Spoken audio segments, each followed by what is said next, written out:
요술쟁이 톡톡 아가씨. 어느 시골 마을에 요술쟁이 톡톡 아가씨가 살았어요. 톡톡 아가씨는 외로웠어요. 캄캄한 밤 톡톡 아가씨는 마술 빗자루를 타고 도시 여기저기를 날아다녔어요. 한참을 날아다니던 톡톡 아가씨의 눈에 환하게 빛나는 커다란 광고판이 보였어요. 톡톡 아가씨는 입을 벌린 채 꼼짝할 수 없었어요. 광고판의 아기 얼굴이 너무나 귀여웠기 때문이에요. 새벽녘에 돌아온 톡톡 아가씨는 천천히 집안을 둘러보았어요.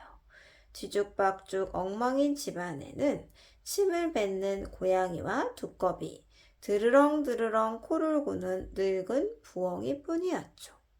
그 순간 톡톡 아가씨는 생각했어요. 더 이상 외로운 건 싫어.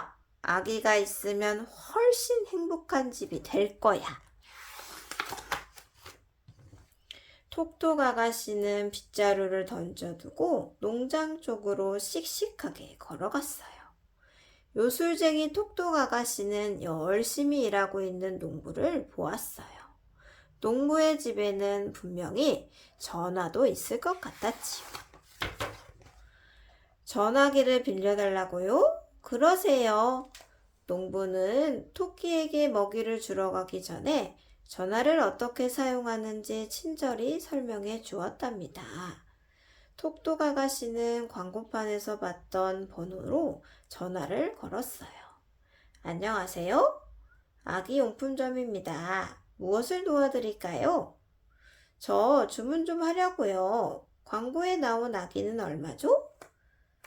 아기가 얼마냐고요? 농담이 지나치시군요. 전화를 받은 사람은 기가 막혀서 전화를 딱 끊어버렸지요. 화가 난 톡톡 아가씨는 농부에게 고맙다는 말도 하지 않고 씩씩거리며 집으로 돌아가 버렸어요. 농부는 이웃집 아가씨가 좀 이상하다고 생각했지요.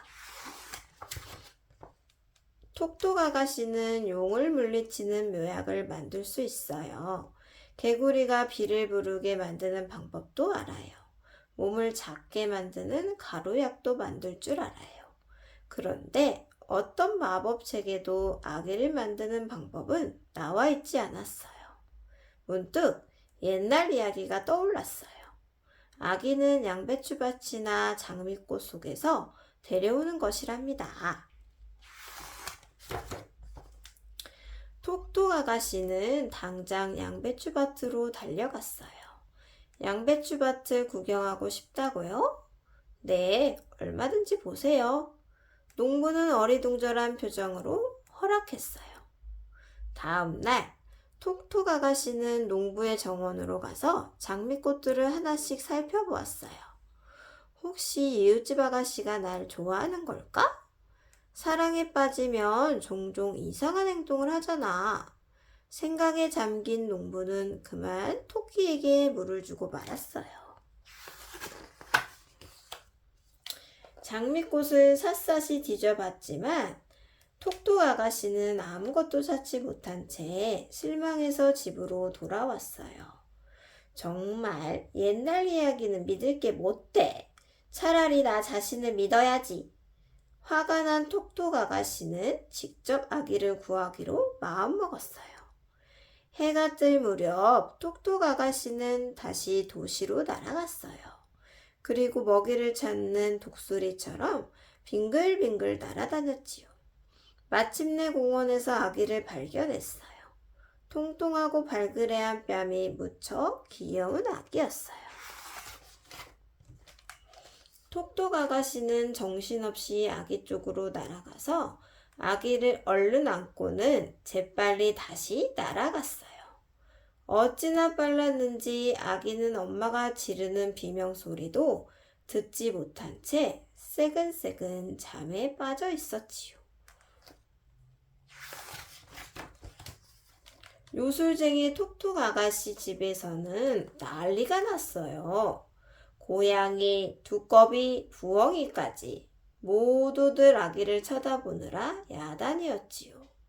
행복해진 톡톡 아가씨는 아기를 조심스럽게 안고는 둥실둥실 흔들어 주기도 하고 간지럼을 태우기도 했어요. 잠시 뒤 아기를 바닥에 내려놓았을 때였어요. 으앙! 아기가 큰 소리로 울기 시작했어요. 배도 고프고 기저귀도 젖어 있었거든요. 하지만 톡톡 아가씨는 어떻게 해야 할지 몰랐어요. 생양파를 먹일까? 도마뱀 수프를 어떨까? 뭘 먹여야 빨리 울음을 그칠까? 그때 한 손에는 사과파이를, 다른 한 손에는 정원에서 방금 딴 과일 다발을 든 농부가 톡톡 아가씨 집으로 찾아왔어요.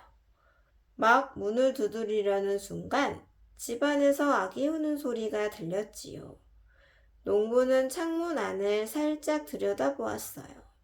그랬더니 글쎄, 톡톡 아가씨가 아기를 머리 위로 훌쩍 던지고 있는 게 아니겠어요? 멈춰요! 그러다 아기가 다치겠어요! 깜짝 놀란 농부는 허둥지둥 집 안으로 뛰어들었어요.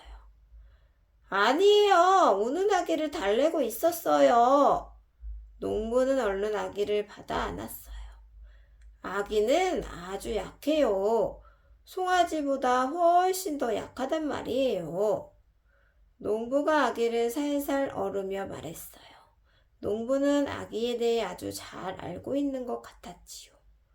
톡톡 아가씨는 얼른 농부에게 부탁했어요. 저희 집에서 저녁 먹고 가세요. 아기만 좀 봐주시면 제가 금방 저녁 준비를 할게요. 저녁 시간은 정말 즐겁고 행복했어요.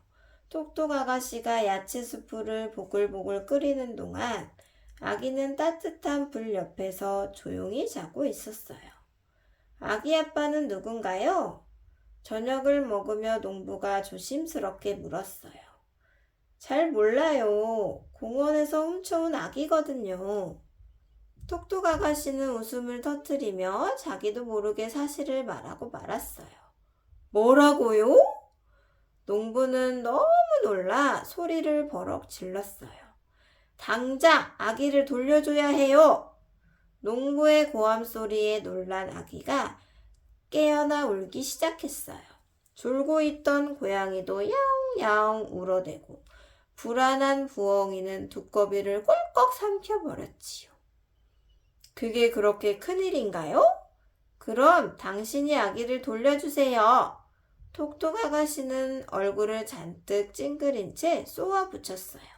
그러고는 자기 방으로 쑥 들어가 버렸지요. 톡톡 아가씨는 며칠 동안 머리가 지끈거렸어요. 마법약을 만들다 실패하고 고양이들과 싸우기도 했지요. 난 정말 아기가 싫어. 농부는 더 싫어. 톡톡 아가씨는 소리를 질렀어요. 그러다가 처음으로 혼자 주저앉아 엉엉 울기 시작했어요. 아기와 함께 행복해지고 싶었던 것뿐인데. 그러던 어느 날 저녁 누군가 문을 두드렸어요. 농부도 오랫동안 깊이 생각했어요. 아침부터 저녁까지 온통 톡톡 아가씨 생각뿐이었지요. 문 앞에서 농부가 느닷없이 물었어요. 왜 아기를 훔쳤는지 말해줄 수 있나요? 아기와 함께 있으면 즐겁거든요. 톡톡 아가씨가 수줍어하며 얼굴을 붉혔어요. 아기의 작은 발에 입 맞추면 얼마나 행복한지 아세요? 톡톡 아가씨는 농부가 자기를 미쳤다고 생각할까봐 두려웠어요. 하지만 농부는 사랑스러운 눈길로 톡톡 아가씨를 쳐다보며 활짝 웃었지요. 그 뒤에 요술쟁이 톡톡 아가씨와 농부에게 무슨 일이 일어났을까요? 한번 상상해 보세요.